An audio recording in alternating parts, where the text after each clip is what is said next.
Good morning, everyone. Thank you for being with us today.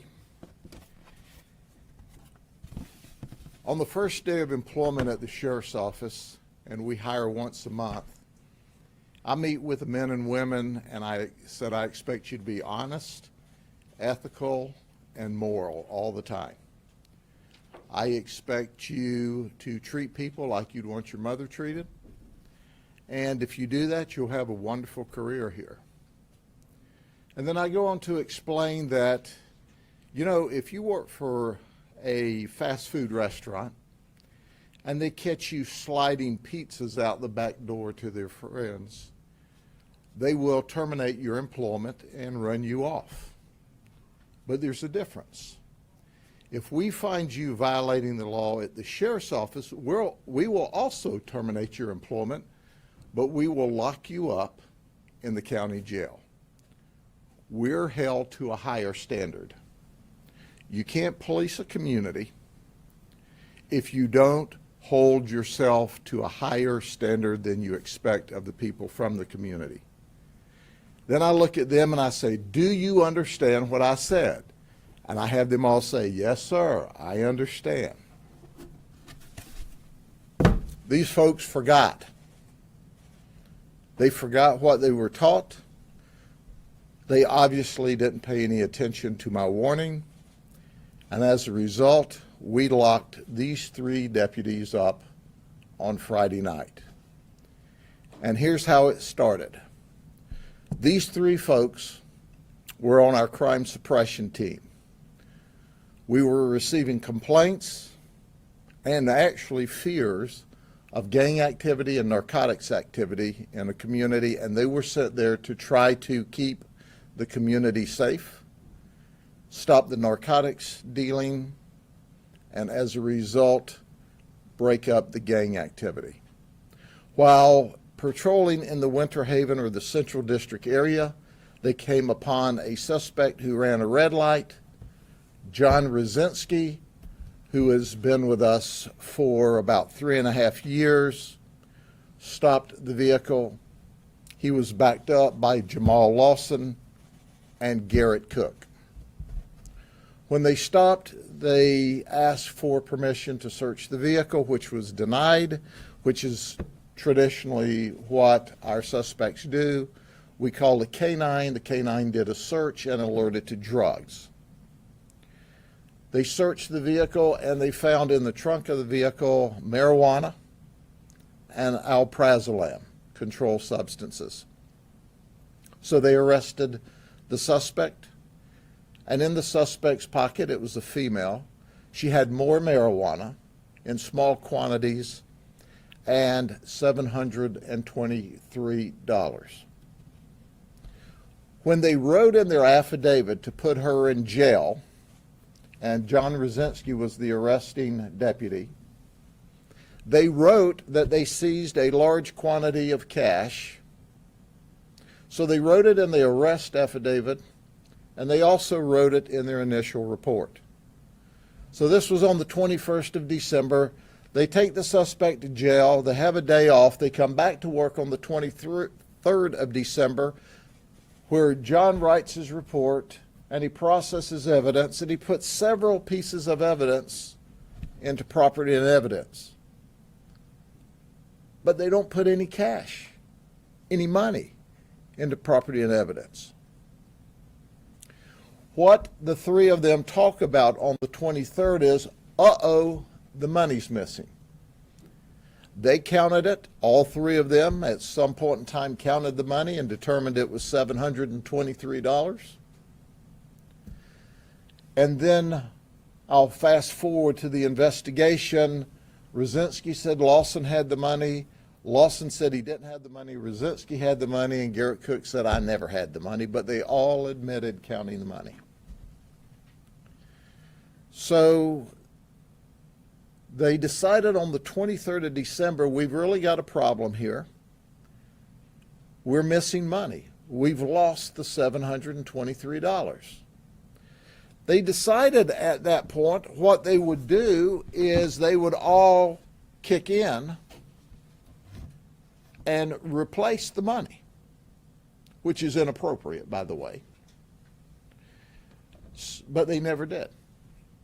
And they did not go to their supervisor and say, we lost the money. So time goes on.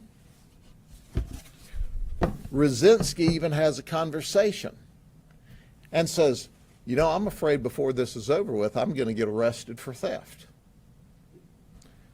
So they still do nothing. Now let's advance into March, when our suspect's felony charges are reduced to misdemeanor possession of marijuana. Once that happens, our suspect calls Property and Evidence and said, hey, I would like to have my cell phone and my money back. She said it was somewhere under $730. She didn't know exactly how much. Property and Evidence refers her back to the district and to the supervisors where the event occurred. She calls and talks to what we call the RID, Regional Intake Detective. That detective was filling in actually for the RID detective, and she said, look, I would like my money back. So he looks, he pulls up the reports, and he says, we'll get back to you. He calls Rosinski and says, I don't see any money here. Rosinski gets panicked. Rosinski starts talking to his buddies, and I'm giving you the 30,000-foot view because, and you can see in the press release, they have different versions of this conversation. In the meantime, Rosinski also calls down to P&E, Property and Evidence. The Property and Evidence lady goes, no, there's no mention of any money in any of that property and evidence that was seized and ultimately we have. But the Property and Evidence lady went forward and searched all around to see if maybe a piece of evidence got logged by mistake under the wrong case number, and she found none. And then Rosinski says, when he called the lady at P&E, he said, call me back on your personal cell phone. So they had this conversation, and he said, did anybody hear you talking to me? Just forget this conversation occurred. She hangs the phone up, and she says to herself, that doesn't sound right. So she goes to her sergeant. Her sergeant goes to Rosinski's sergeant. Rosinski's sergeant calls him in and goes, what is this all about, the money? Don't worry about it, Sarge. We got it covered. I'm writing a supplement report. And the sergeant says, stop. I don't know what you're talking about, but stop what you're doing. Everybody did what was right when it came to their attention by our suspect, who is now the victim of a theft. But these three folks. So our Rosinski sergeant gets with his supervision. We start a criminal investigation immediately. This all happens from last Monday. Last Monday's when the lady made the initial request for her money back. We do an investigation, and our detectives and supervisors are simply the very best, did what they were supposed to do. When they saw something that wasn't right, they immediately investigated. And within 5 days of this being first brought to our attention and us sorting through and talking to the supervisors and the P&E and completing an investigation, on Friday night, we locked all three of these deputies up. Now, I can tell you I've been with the sheriff's office my entire adult life. And from memory, I can only remember 2 other occasions in almost 50 years where we've arrested more than one deputy at a time, and both of those occasions were back in the 1970s. This is the first time ever that we criminally charged 3 deputies, and it wasn't just for the event, it was for the cover-up. They attempted a cover-up, and they all 3 committed criminal charges or criminal violation of Florida statutes. Let it be clear that I commend everyone from the suspect who made the initial report to the property and evidence lady who said this call's not right, to the supervisors on the ground when they first became aware, to the investigating supervisors and command staff for doing the right thing, because that's what we do here, the right thing. If this group of people had done the right thing, we would have done the right thing. They did the wrong thing, we still did the right thing. We locked them up in jails where they belong.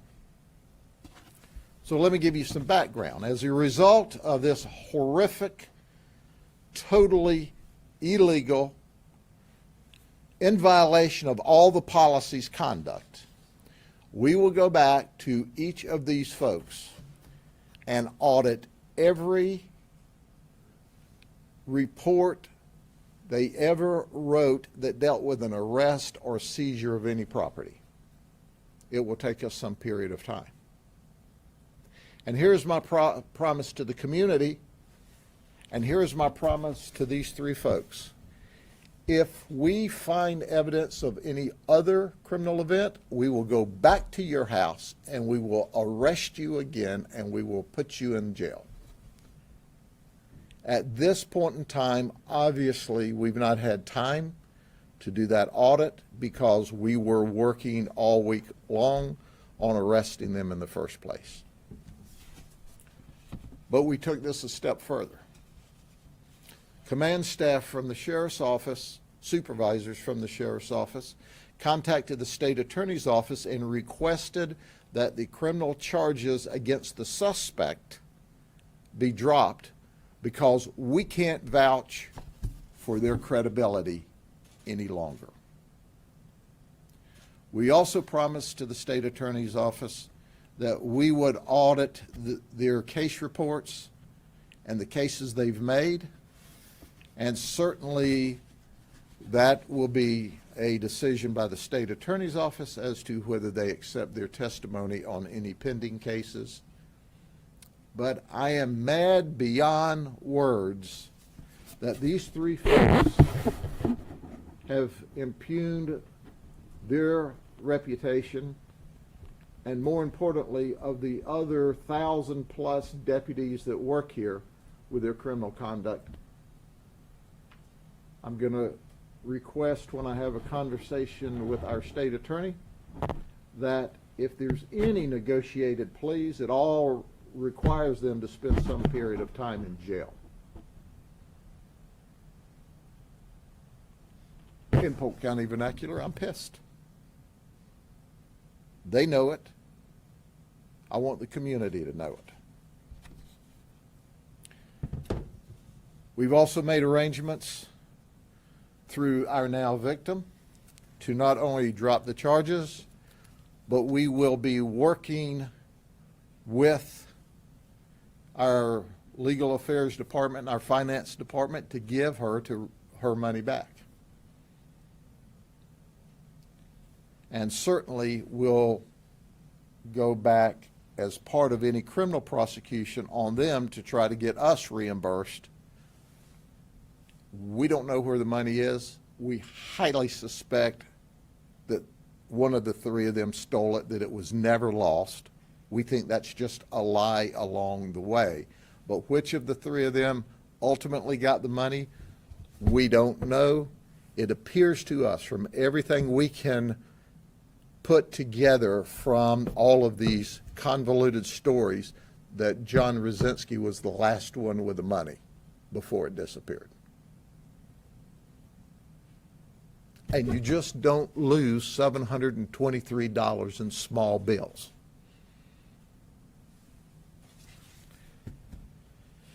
So I'm pretty hot about